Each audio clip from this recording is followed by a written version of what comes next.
if you have your CWP, then you will be eligible to open carry in South Carolina. On May 17th, Governor McMaster signed the legislation.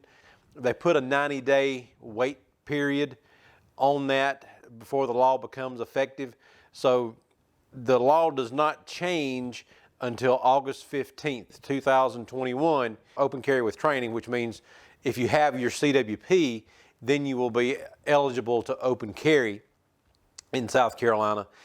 That will become law August 15th of this year. Now, leading up to that point, if you have taken your CWP class, but you have not sent in your registration and you have not went to Identigo and got your fingerprints and all that stuff done, you need to get that done before August 15th. If you've already taken the class, you need to do that before August 15th, because if you don't have it turned in before August 15th, then you're going to be required to go back and get the new training requirements that are going to be included in the new part of the law. There's 4 different areas that instructors are going to have to start doing to incorporate the new stuff that is added to the law. With that, then the new training portion of it, if you've already sent in your application, then there's not going to be any change for you. It's just for people that have taken their CWP but not turned in their application before August 15th. After August 15th, then you have to go back to your instructor and get the updates on the 4 different areas that are going to be new and added to the training. And those areas are properly securing a firearm in a holster, cocked and locked carrying of a firearm, how to respond to a person who attempts to take your firearm from your holster, and de-escalation techniques and strategies. So if you don't turn in your application before August 15th, then you got to go back to your instructor and get those 4 things added to your student instructor checklist. So there's a new student instructor checklist now that has all of those items that you've got to initial on there, that you've received training on all of those 4 areas. So that new sheet doesn't take effect until August 15th. As CWP holders, what are we going to be able to do that we can't do now? One of the biggest things that it's going to do is take away the penalty, so that if somebody sees your gun when you're concealed carrying, then they can't charge you with brandishing a weapon or anything along those lines like they can now if somebody inadvertently sees your gun.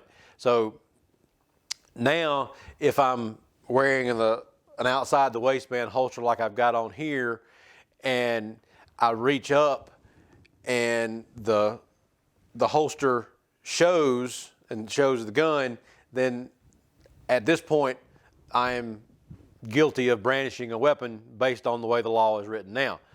After August 15th, then since we have open carry available, if we've got our CWP, then that inadvertent showing of a holster is not going to be an issue anymore.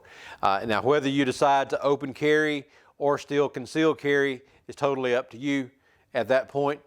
As far as comfort or anything like that, I mean, an outside the waistband holster with the gun open is going to be a lot more comfortable carrying than carrying inside the waistband, where the gun has a tendency to poke you every once in a while.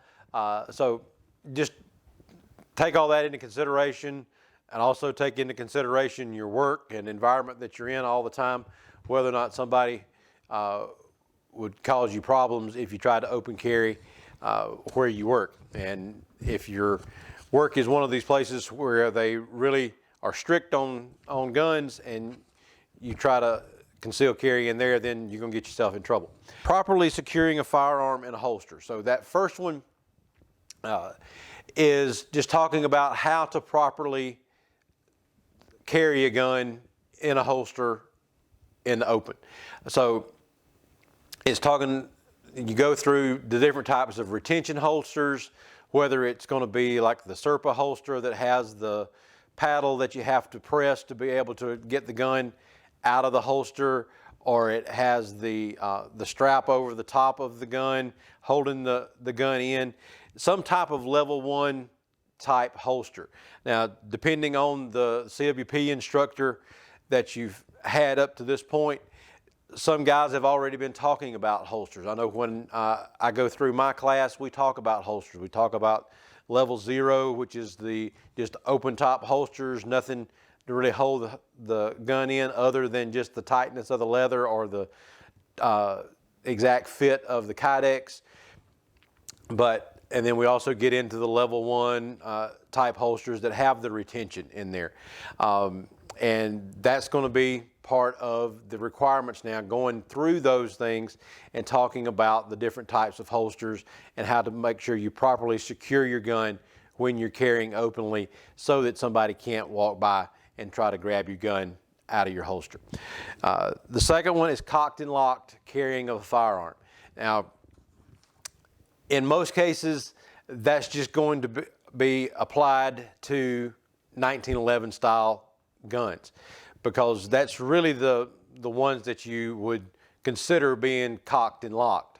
And if you don't know what that means, then you probably hadn't been around a 1911 a whole lot. But with the 1911 being a single action semi-auto pistol, the only way that you can have that gun ready to fire as soon as you draw it out of your holster without having to rack the slide or cock the hammer back is to carry the gun with a round in the chamber and the hammer cocked back and the safety on.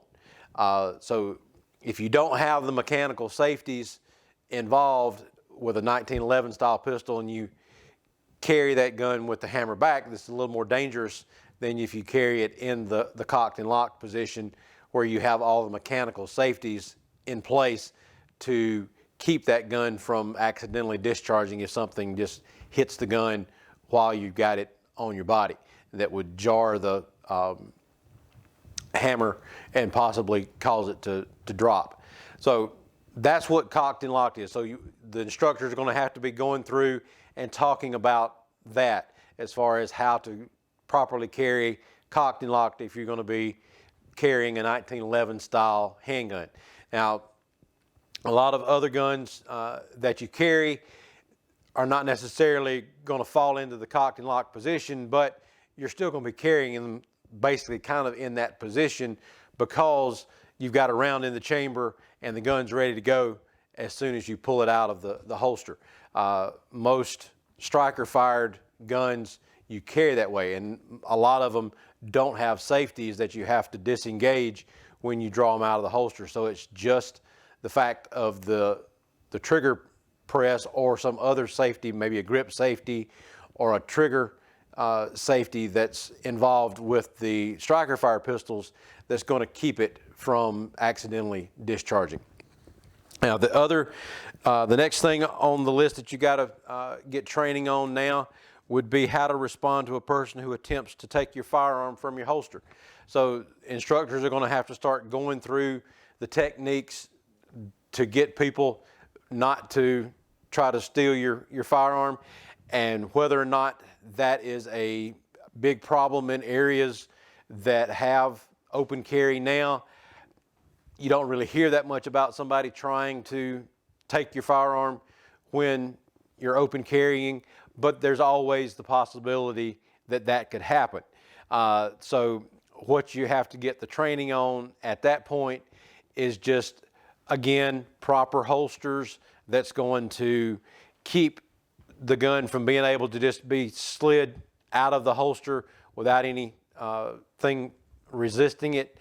Also, proper techniques to block somebody's hand from trying to get the gun, ways to turn your body to keep from somebody stealing your firearm, and just different things like that that's going to be involved in keeping somebody from trying to steal your firearm when you're open carry. And then the last one is de-escalation techniques and strategies. And again, depending on the instructor that you've got in the program that they take you through for the CWP course, you may have already been talking about some of these things, and it's just not specifically defined in the instructor-student checklist at this point. But what that's talking about is using force as a means of last resort to solve a problem. It's not using deadly force as your go-to situation whenever you encounter a problem with somebody. It's the de-escalation is where you try to diffuse the situation either by talking through it or you finding some way to get yourself out of the situation without having to use your firearm. So all of that is going to be built into the new training requirements. Also, the round count is going to be dropped with the new law.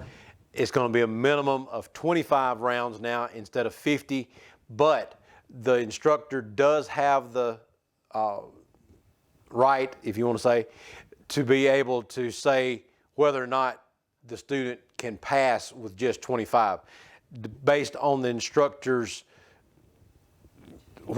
judgment and what they've seen while the student is firing their gun and how they're handling the gun. If they feel that that student needs more practice with the firearm and they haven't sufficiently shown that they know what they're doing with that, then the instructor they are able to use their judgment and bump that round count up from the minimum of 25. Now, they haven't come out yet with the new requirements as far as what the distances are going to be for that 25 rounds, whether they're going to drop the round count on the first 4 rounds or first 3 to be able to get it down to 25. But as soon as all that comes out, then the instructors will find out about it and we can pass that along to you. But as of right now, I haven't seen anything based on the new law as far as what that round count is going to be. And the stuff from SLED that I printed out the other day on the SLED website, then you can go to that yourself and read all of the updates that's going to the CWP instructors. You can check all that information out for yourself on SLED's website, and it's printed out there. You just go down there and click on at the bottom of the page, and it has all of that information on it. And we'll also link the website from SLED at the bottom of the description of the video here so that you can go to it and check all that information out for yourself. The other thing that the new law does is it drops the $50 fee that you have to pay to be able to get your CWP. Now, again, up to August 15th, you still got to pay the $50 fee. There's no way that your instructor or Identigo can waive that fee because it's written into the law that you have to pay the $50 fee to get your CWP. Now, after August 15th, when you take your class, that $50 fee is going to be gone. And current CWP holders, now when you go to renew your CWP, the $50 fee will be gone as well. So going forward after August 15th, then that $50 fee for renewals and for new applications will be gone. You won't have to pay that $50. But up until that point, then you still got to do it. And then as far as proof of training and all that, we talked about that already.